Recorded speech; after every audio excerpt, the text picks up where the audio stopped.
Hello friends, welcome to బరీ talks. రీసెంట్గా మనం ఒక టర్మ్ ఇన్సూరెన్స్ గురించి వీడియో చేసాము. ఎవరైతే చూడలేదో వెళ్ళి చూడండి, ఓకేనా. ఇప్పుడు వచ్చేసి topic health insurance topic. Health insurance policy ఉండడం చాలా అంటే చాలా ముఖ్యము ఈ ప్రజెంట్ జనరేషన్లో. ఎందుకంటే హాస్పిటల్ బిల్స్ అనేది చాలా అంటే చాలా పెరిగిపోయి వందల్లో కాదు, వేలలో కాదు, లక్షల్లో ఉన్నాయి బిల్స్ అనేది. మీరు ఒక్కసారి హాస్పిటల్కి వెళ్ళి అడ్మిట్ అయ్యి చూడండి, బిల్స్ అనేది 3-4 లక్షలు, 5 లక్షలు, 6 లక్షలు అలా వేస్తున్నారు. మళ్ళీ ఇక్కడ హాస్పిటల్ కూడా డిఫరెన్స్ ఉంటుంది. ఒక హాస్పిటల్లో ఒక ట్రీట్మెంట్కి ₹1,00,000 ఉంటాయి, వేరే హాస్పిటల్లో అదే సేమ్ ట్రీట్మెంట్ 2-3 లక్షలు ఉంటుంది అనమాట. అక్కడ ఏంటంటే హాస్పిటల్ ఒక మెయింటెనెన్స్ కానీ, హాస్పిటల్కి ఉన్న గుడ్ విల్ కానీ, దానివల్ల ఆ బిల్ అనేది పెరిగిపోతుంది. కానీ ట్రీట్మెంట్ మాత్రం సేమే ఉంటుంది. కానీ మనము ఏమనుకుంటాం, హాస్పిటల్లో కొంచెము మంచిగా చూస్తారు అన్నట్టు హాస్పిటల్ జాయిన్ అవుతాం కదా, అలాగే మన బిల్లు కూడా పెరిగిపోతుంది. హెల్త్ ఇన్సూరెన్స్ తీసుకోవడం అందరూ నెగ్లెక్ట్ చేస్తున్నారు. తీసుకోండి, తప్పనిసరి. మీకు ఆఫీస్లో మీరు ఒక ఎంప్లాయ్ అయితే ఆఫీస్లో ఆల్రెడీ ప్రొవైడ్ చేస్తారు. అది బేసిక్ సమ్మేషుడు ఒక 2 lakhs 3 lakhs ప్రొవైడ్ చేస్తారు, అంటే మీ డిజిగ్నేషన్ బట్టి. సో అక్కడ మీరు ఏంటంటే ఆ పాలసీ మీకు సరిపోదు. సో అక్కడ ఏం చేస్తారంటే మీకు టాపప్ పాలసీ అని ఒకటి ఉంటుంది, సూపర్ టాపప్ పాలసీ అని ఉంటుంది. మీరు అది తీసుకోవడానికి ప్రయత్నించాలి. ఎందుకంటే సపోజ్ మీరు ఎగ్జాంపుల్ మీకు ఒక 10 లక్షల బిల్లు వచ్చింది అనుకోండి, మీరు ఎంప్లాయ్ అయితే ఆ 10 లక్షల బిల్లులో మీ కంపెనీ ప్రొవైడ్ చేసేది ఒక 3 lakhs అనుకోండి. ఆ 3 lakhs అనేది అక్కడ మెయిన్ పాలసీ ఏదైతుందో అక్కడి నుంచి క్లెయిమ్ అయిపోతుంది.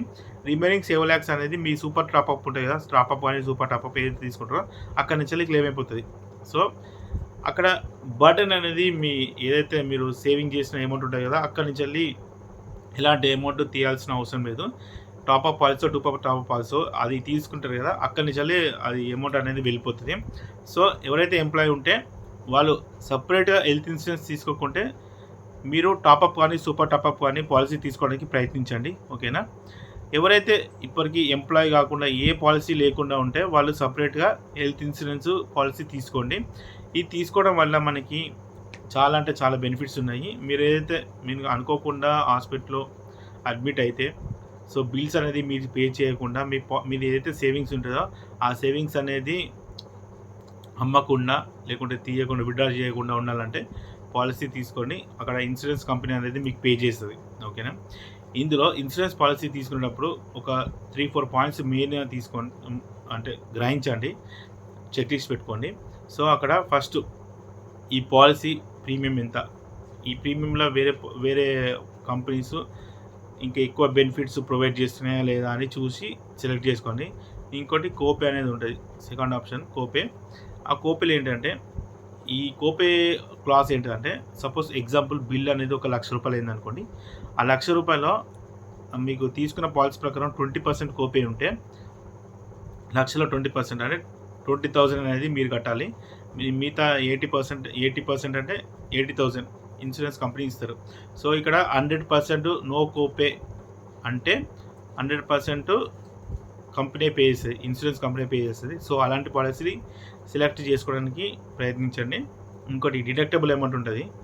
డిడక్టబుల్ అమౌంట్ ఏంటంటే, సో సపోజ్ ఫర్ ఎగ్జాంపుల్ మీకు ఒక బిల్ అనేది ఒక 1 lakh అయినా అనుకో, అందులో మీరు డిడక్టబుల్ క్లాజ్ ప్రకారం ఒక 50,000 పే చేయాలనుకోండి. అక్కడ ఇన్సూరెన్స్ కంపెనీ 50,000 ప్రొవైడ్ చేస్తుంది, మీరు 50,000 కట్టాలి. సో అక్కడ డిడక్టబుల్ క్లాస్ అనేది ఏంటంటే సగం సగం అన్నట్టు.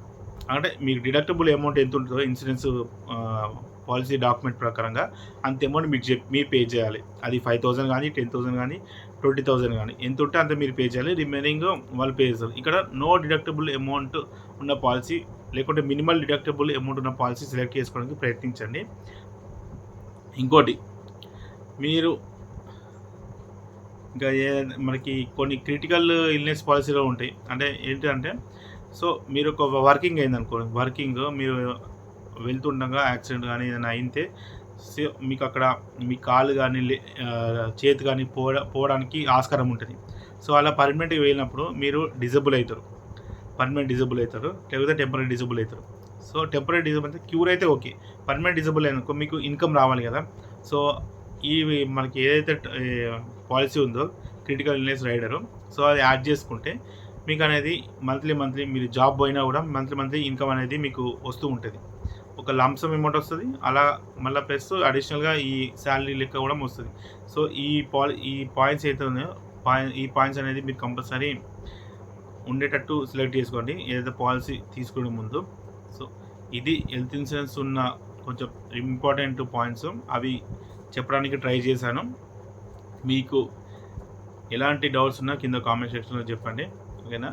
ఈ వీడియో మీకు నచ్చితే లైక్ చేయండి, షేర్ చేయండి, అలాగే సబ్స్క్రైబ్ చేసుకోండి. ఇలాంటి మరిన్ని వీడియోస్ కోసం మన ఛానల్ని సబ్స్క్రైబ్ చేసుకొని సపోర్ట్ చేయండి. Thank you for watching.